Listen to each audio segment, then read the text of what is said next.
नमस्कार बच्चों, हम पढ़ रहे हैं जॉर्ज पंचम की नाक।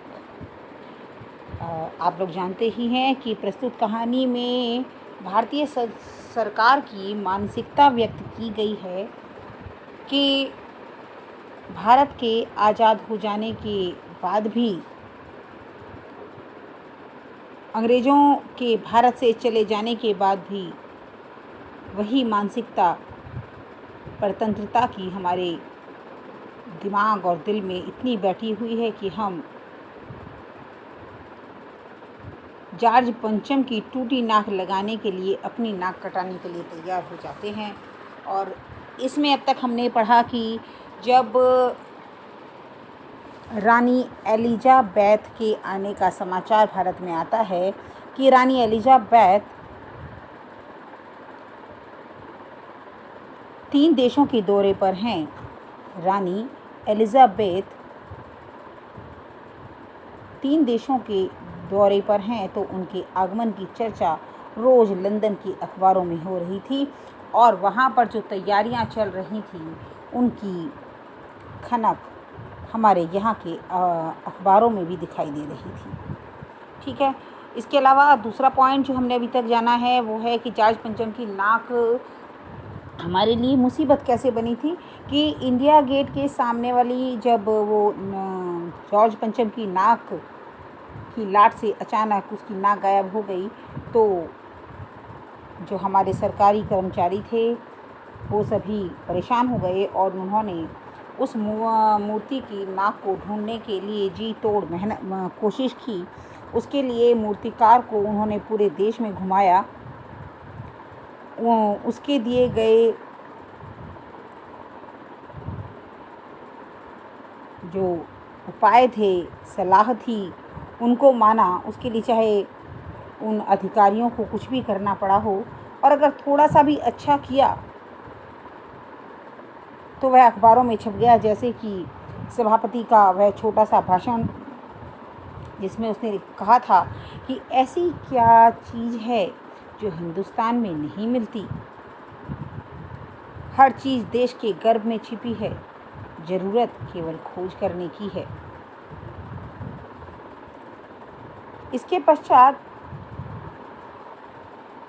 सारे देश का भ्रमण, सारे पर्वतों की देखा देखी और उसके बाद देश भर के अनेक नेताओं की मूर्तियों की भी जांच की गई कि किसी की नाक अगर वहाँ फिट बैठती है तो ये लोग उनकी नाक काटकर जॉर्ज पंचम की नाक लगाने के लिए भी तैयार थे।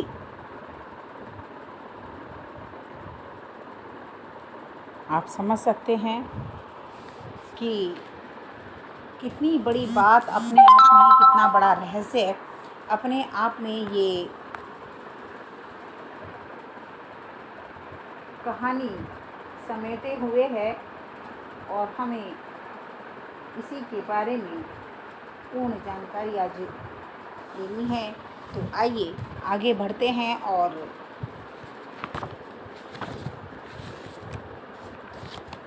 जानते हैं कि आगे जब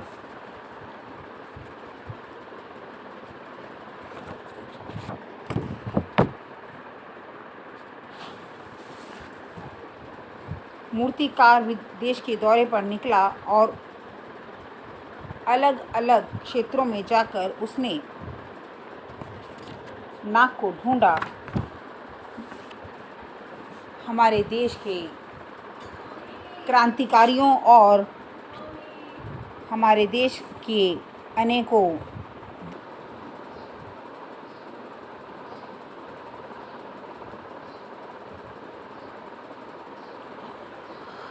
और इस प्रकार अनेकों नेताओं की मूर्तियों की नाक भी जब मूर्तिकार को नहीं मिली, तो उसने जो उपाय सुझाया वह बड़ा ही असमंजस में डालने वाला था। लेकिन सभा में बैठे लोगों को जैसे सिवाय जॉर्ज पंचम की नाक के कुछ भी दिखाई नहीं दे रहा था। राजधानी का रंग बदल चुका था, लेकिन नाक बेहद ज़रूरी थी। और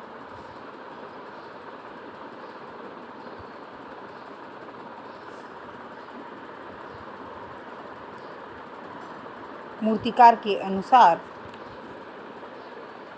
अब जो नई बात सामने आई वो देखिए कि यहाँ से हम आगे बढ़ते हैं कि जितनी भी नाकें मूर्तिकार द्वारा ढूंढी गई, वे सभी नाक जॉर्ज पंचम की नाक से बड़ी निकली। यह सुनकर सब हताश हो गए और झुंझलाने लगे। मूर्तिकार ने ढांढस बंधाते हुए आगे कहा, सुना है कि बिहार सेक्रेटेरिएट के सामने सन 42 में शहीद होने वाले बच्चों की भी मूर्तियां स्थापित की गई हैं। शायद बच्चों की नाक फिट बैठ जाए। यह सोचकर वहाँ भी पहुँचा, पर उन बच्चों की नाकें भी इससे कहीं बड़ी बैठती थी। आप एक आंतरिक अर्थ अगर इसका समझें कि उन बच्चों का सम्मान भी उस जॉर्ज पंचम की नाक के सामने बड़ा बैठता था। राजधानी में सब तैयारियां थी। जॉर्ज पंचम की लाट को मल मल कर नहलाया गया, रोगन लगाया गया, सब कुछ हो चुका था, सिर्फ नाक नहीं थी। बात फिर बड़े बड़े हुक्कामों तक पहुंची, बड़ी खलबली मची। अगर जॉर्ज पंचम के नाक न लग पाई तो फिर रानी का स्वागत करने का क्या मतलब। यह तो अपनी नाक कटाने वाली बात हुई। लेकिन मूर्तिकार पैसे से लाचार था, यानी हार मानने वाला कलाकार नहीं था। एक हैरत अंगेज ख्याल उसके दिमाग में आया,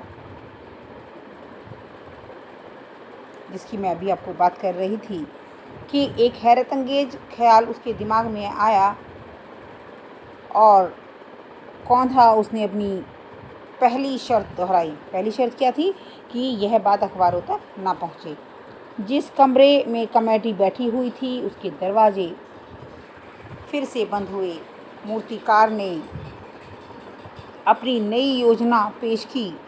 क्योंकि नाक लगना एकदम ज़रूरी था, इसलिए मेरी राय है कि 40 करोड़ में से कोई एक जिंदा नाक काट कर लगा दी जाए। समझ रहे हैं आप? कोई एक जिंदा नाक। भारत की इस बात के साथ ही सन्नाटा छा गया। कुछ मिनटों में खामोशी के बाद सभापति ने सबकी तरफ देखा। सबको परेशान देखकर मूर्तिकार कुछ अचकचाया और धीरे से बोला, आप लोग क्यों घबराते हैं? यह काम मेरे ऊपर छोड़ दीजिए। नाक चुनना मेरा काम है, आपकी सिर्फ इजाज़त चाहिए। कानाफूसी हुई, मूर्तिकार को इजाज़त दे दी गई। स्थिति देखिए कि जिंदा नाक के लिए भी इन लोगों ने इजाज़त दे दी। और आगे अखबारों में सिर्फ इतना छपा कि नाक का मसला हल हो गया है। इंडिया गेट के पास वाली जॉर्ज पंचम की लाट की नाक लग रही है। नाक लगने से पहले फिर हथियारबंद पहरेदारों की तैनाती हुई।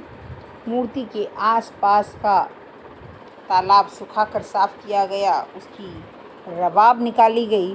रबाब मतलब जो आसपास जो उसमें काई वगैरह जमी रहती है। ताज़ा पानी डाला गया ताकि जो जिंदा नाक लगाई गई थी वह सूखने ना पाए। इस बात की खबर जनता को नहीं थी। सब तैयारियां चल रही थी, अंदर ही अंदर, भीतर ही भीतर सब तैयारियां हो रही थी। रानी के आने का दिन नज़दीक आता जा रहा था। मूर्तिकार खुद अपने बताए हल से परेशान था।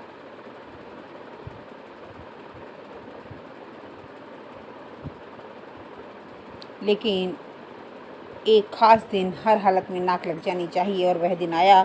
जॉर्ज पंचम की नाक लग गई। सब अखबारों ने खबरें छापी कि जॉर्ज पंचम की जिंदा नाक लगाई गई है, यानी ऐसी नाक जो बिल्कुल भी पत्थर की नहीं लगती। लेकिन उस दिन अखबारों में एक बात गौर करने की थी कि उस दिन किसी अन्य उद्घाटन की खबर नहीं थी, कोई फीता नहीं काटा गया था, कोई सार्वजनिक सभा नहीं हुई थी और कहीं भी किसी का अभिनंदन नहीं हुआ था। कोई मानपत्र भेंट करने की नौबत नहीं आई थी और किसी हवाई अड्डे या स्टेशन पर कोई स्वागत समारोह नहीं हुआ था। किसी का भी ताज़ा चित्र नहीं छपा था। सब अखबार खाली थे। पता नहीं ऐसा क्यों था। नाक तो सिर्फ एक चाहिए थी और वह भी बुद्ध के लिए। अंतिम पंक्ति का अर्थ समझे आप कि नाक तो सिर्फ एक चाहिए थी, लेकिन कट गई सबकी। जिस दिन जॉर्ज पंचम के बुद्ध पर जिंदा नाक लगाई गई, उस दिन पता नहीं ऐसा क्या हुआ कि कोई भी खबर अखबार में नहीं छपी।